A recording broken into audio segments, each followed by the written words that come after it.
Who am I? You sure you want to know? If somebody told you I was just your average, ordinary guy, not a care in the world, somebody lied.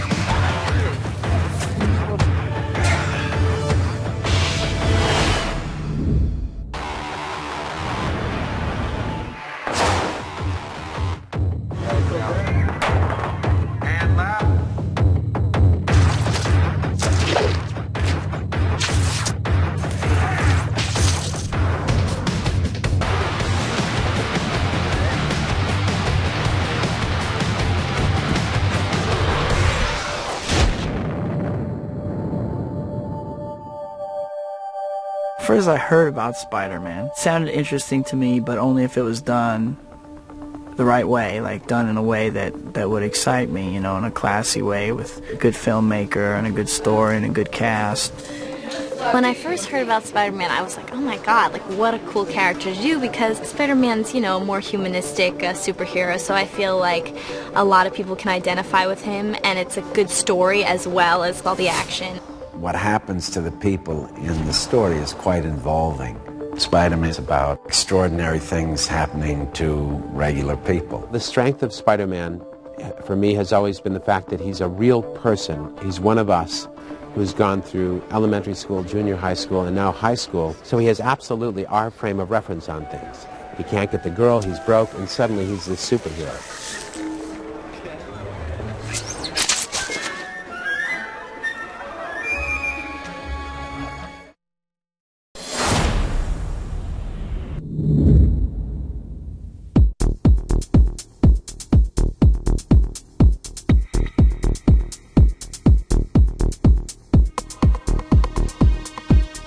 Spider-Man started as its own book in 1963 by Stan Lee.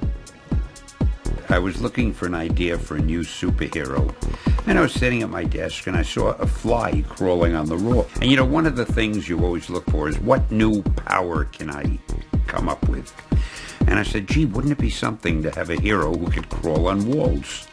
But the next thing I needed was a name for him. So I thought Flyman? It didn't seem to have sex appeal. Mosquito Man? Nah. Insect Man? Ooh. And then I went down the list, and then I came to Spider-Man, and somehow that sounded dramatic and scary. Spider-Man.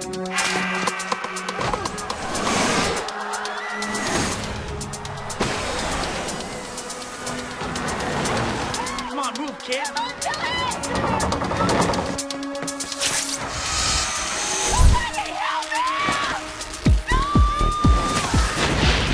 I knew all about Spider-Man. He got bit by a radioactive spider. I knew that whole story, and everything, you know, I think has like a slight comic book feel with reality, and I think that's important because it is a comic book. He has real problems, and this extraordinary thing happens to him, and it's about how he deals with it. And it's very much a coming-of-age story about growing to be able to accept responsibility. Remember, with great power comes great responsibility. Spider-Man had real personality, he had real problems. The character of Peter Parker was a real kid in high school, and the Spider-Man comic books were more about how these superpowers affected his real life. So I could really relate to those stories in the early Spider-Man comic books in the 60s and 70s, and he became one of my favorites. There's always a need to find the right blend of maintaining that history and yet making it contemporary enough that the audience is going to accept it as being now. Time worked just right. Technology is here, we have the right people that want to make it, the passion. It's very important for us to tell the story right, make a good picture, right for the times, but keep our characters in character.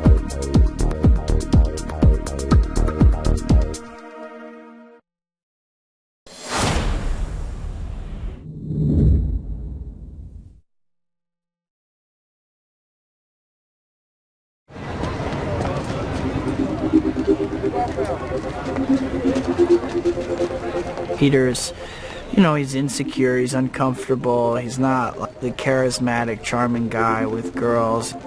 You know, he gets bit by the spider, and at first he's feeling ill. He wakes up in the morning, and he feels, you know, invigorated, and he doesn't need his glasses anymore. His eyesight is, you know, perfect.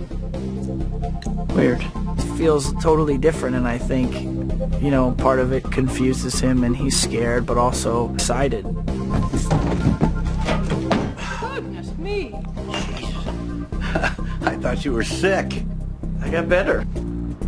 And there's that transition for him to, you know, get used to his transformation, and then he embraces it, and he starts climbing up the wall and running and jumping from rooftop to rooftop.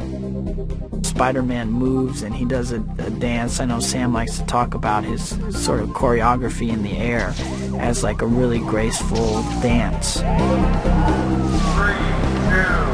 It's the place where once Peter gets comfortable with it and he really embraces it and learns how to, you know, swing well, it becomes a place where he's in total freedom.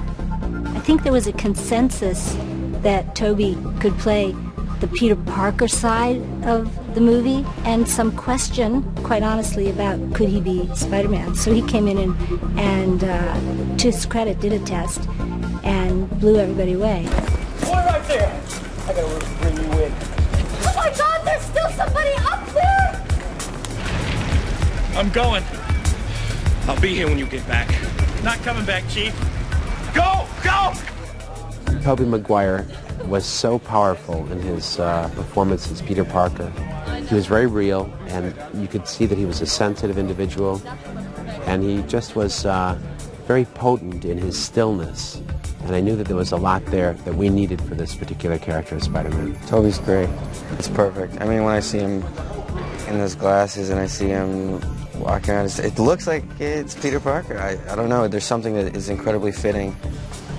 Peter Parker has such a unique character that I felt that the thing that I should do with this picture was focus inward and really tell a smaller story about Peter, his interaction with the woman that he loves, and his growth toward being a responsible young man. I'm so interested. I'm not. You're not? Well, why would I be? I don't know. Why would you be? Tobey was really good at something that sometimes I don't think I'm very good at, and that is he really is good at sort of character analysis. I kind of look at something and I just say, okay, well, that's the way it is, and then I deal with it. But he tends to question the actions much more. Peter, may I introduce my father, Norman Osborn? I've heard so much about you. Great honor to meet you, sir. Harry tells me you're quite the science whiz. You know, I'm something of a scientist myself. Basically, I play a double role. I play the Green Goblin, and then I play Norman Osborn. I'm right here. And sometimes in the same scene, they play scenes together, which was unusual. And it's only the beginning. Think of what we can do. Willem's a great actor. Obviously, he can pull off both parts. In the movie, there are times where he needs to pull off both parts at the same time, and so that's really the challenge for an actor. Don't get coward. Wrists are part of laboratory science. This guy is a very driven, gifted scientist, and he addresses the question of how do these super people, what's their relationship to regular people?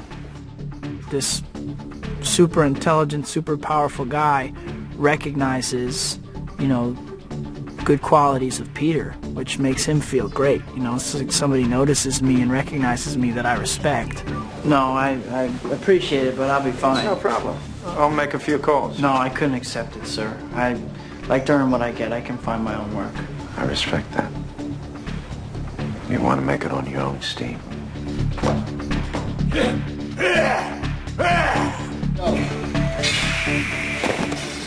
He's as good or better than any of the stuntmen, and he's done, you know, I'd say 90% of his own stunts.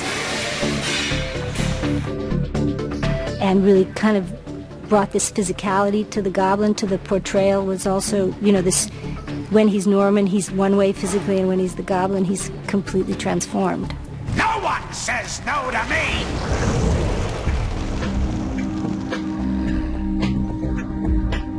Willem's great to work with because first and foremost, he's just a great actor, and I'm a big fan of his work in general. He's so full of life. He's so ready to jump in and do this. Yeah, that's a super villain. Plus, he's in ridiculous shape.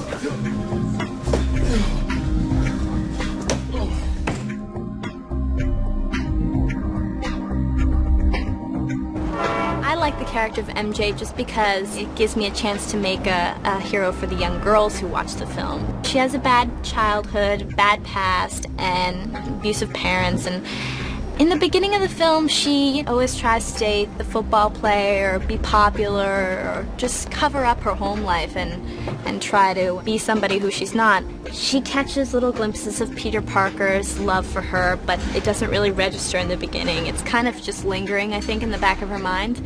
And he's always endearing to her and always makes her smile and makes her feel good about herself. You're awesome in all the school plays. Really? Yeah. I cried like a baby when you played Cinderella. Peter, that was first grade. Living in New York, I think she grows up and she realizes who she really cares about in her life, and the one man who ever loved her for who she is, and it didn't matter, you know. He really liked her for the Mary Jane inside of her. What we were really looking for was someone who had a chemistry with Tobey Maguire.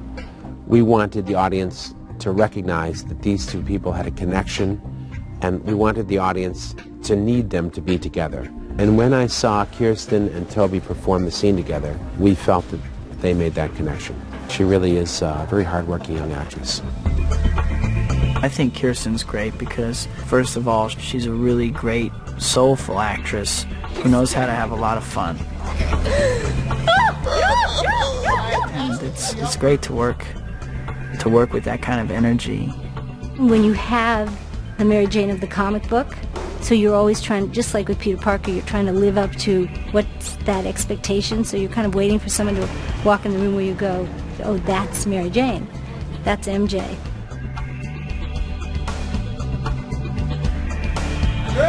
The group behind them. I guess he's sort of a nerd, odd duck, the classic son trying to win the affection of the father, and maybe at times rebelling to get attention.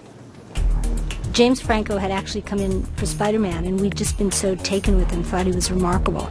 And there's a real, you'll see in the movie, you really believe he and Willem are father and son. It's quite a complex relationship, done very subtly and I think really well. Man, this whole thing so you can meet MJ, and now you have to leave? I gotta go. Man, this girl is important to me. Harry, please. Your mother was beautiful, too. They're all beautiful. Until they're snarling after your trust fund like a pack of ravening wolves. Thanks for sticking up for me, Harry. When I was asked to play Aunt May, I didn't know she was a real person. But since I've talked to friends and they ask me what I'm doing and I say Spider-Man, I get a wonderful reaction. People say, really? Oh, how wonderful. Are you having fun? And I say, yes. And then they say, what are you playing? And I say, I'm playing Aunt May. And they say, well, of course. There we are. Oh, it looks delicious. Norman, will you do the honors?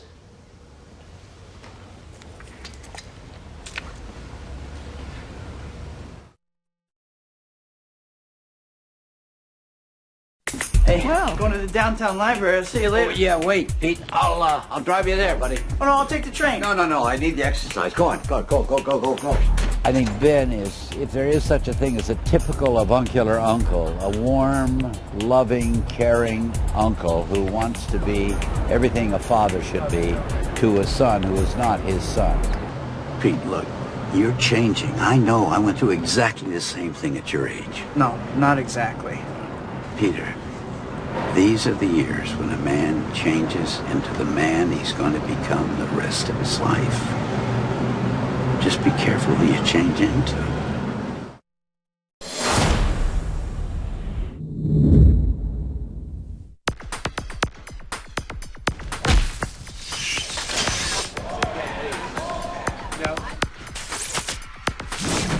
the balcony overlooking Times Square. That's the aisle. Sam, he's a character. I've heard the stories about how he's been a fan since he's a kid. Sam grew up having Spider-Man painted on the wall in his room, which is the best kind of a man to take the helm for a movie like that. Well, I always would admire as a kid how the artists in comic books had to come up with one illustration that told the story. You'd see these very dramatic presentations in the comic books, and they had to depict exactly what was happening in the drama. He has such a great imagination, and I hear him talk about Spider-Man, and his eyes sparkle. So I think that he just, had such a knowledge and such a love for it, and it really comes through. He really went to his own kind of gut about what attracted him as a young man, as a boy, to the Spider-Man story. He's a great collaborator. He really, just in general, made me feel like a part of the team, like I was really contributing a lot to the film. What Sam's good is rooting all the fantastical elements with a reality. Sam is going for a very naturalistic feel to play off the fantastic side of Spider-Man. The first meeting I had with Sam, you could tell that he was very passionate about the character of Spider-Man, and he truly understood what Spider-Man was all about. And it's why I took the job, is that he has that ability to explain to you truly what the film is about, what the character is about, and why it's important to make Spider-Man.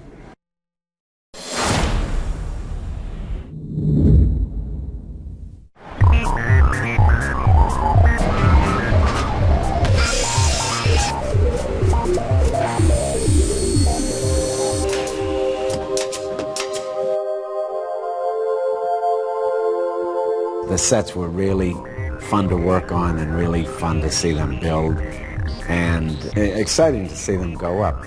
Each set is such a character in this film, and New York is an important part of this movie. It'll have like a romantic feel to it, I think.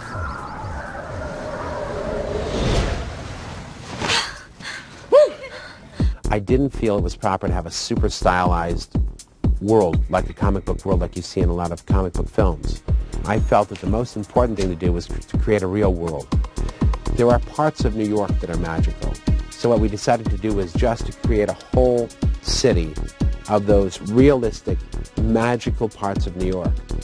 Neil Spisak truly loves New York, understands New York, and was able to bring his passion of New York to the film. One of the design elements that I tried to incorporate into the film as a whole is a slightly overscaled and somewhat classical architecture, building tops and places that you normally aren't on buildings, closer to the upper architecture of the buildings of New York. Really, it's like if you look at the comics, you flip through the pages and you look where Peter grew up, it's in this movie. If you look where Peter went to school, it's in the movie. Where would a kid like Peter share an apartment today? It's the apartment. He did a great job to be able to put together very fancy side of Manhattan, because that's the Osborn side of the world, with this modest upbringing where Peter comes from. And he connected it beautifully. And what is Spider-Man's world? And certainly he exists at the rooftops of New York. We scouted tons and tons of rooftops of New York, so we got to see the whole side of New York that most people never get to see. And we're bringing that to the film, and I think it's very exciting.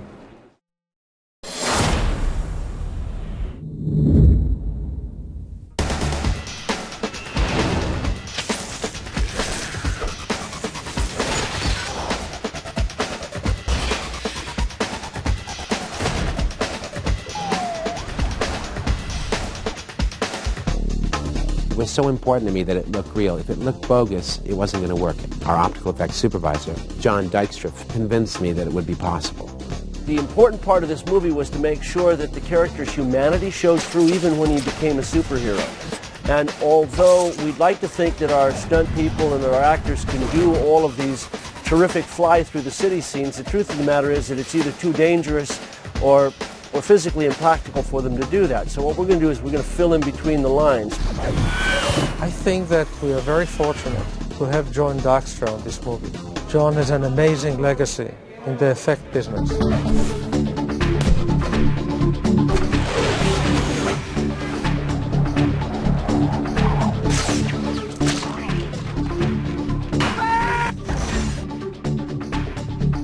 It's pretty amazing to me, you know. I think there's been a few great innovative films out there that, you know, just raise the bar. This is a whole different kind of thing, you know, where it's very specific action to Spider-Man. What happens to the people in the story is quite involving. It's been a long journey. It's definitely been like such a learning experience for me. I got to do a lot of stunts, so it's definitely been a like physical testing my limits kind of movie.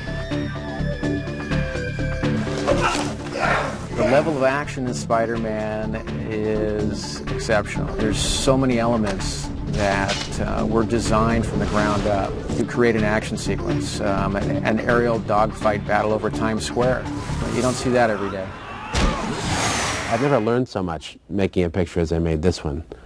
There were so many aspects of filmmaking that I had learned over the last 20 years that I had to draw upon to make this particular picture. You guys make your way back to the bleachers. I think that the audience will like the fact that the actors and the writers and the whole production team tried to stay true to the spirit of what made Spider-Man the comic book great. I have never really been involved in such a big production that's had so much special effects, the integration of special effects with traditional scenes. You don't usually get such a great collaborative bunch on such a huge film like this, so I feel like there's more heart to this film than it would, you know, one of those kind of special effects films would have. It is so exciting, and you see talented people who put their own take on your characters, and they make them even better than ever. They bring them to life, their flesh and their blood, and they move and they talk, and there's music and sound effects, and it's wonderful. It's incredibly thrilling.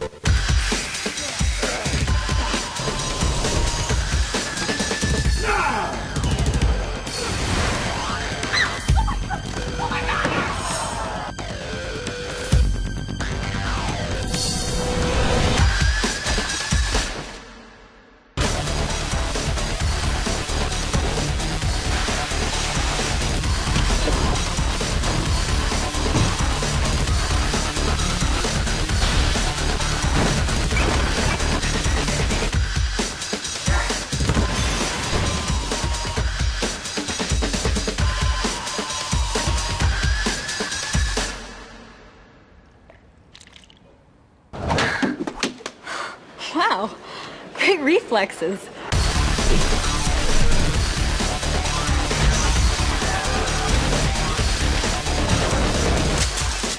Every couple of months, one of my friends will go, "Dude, you're Spider-Man. You're doing Spider-Man. I can't wait for that movie." You know, and they like get all excited. I'm like, yeah, that is cool.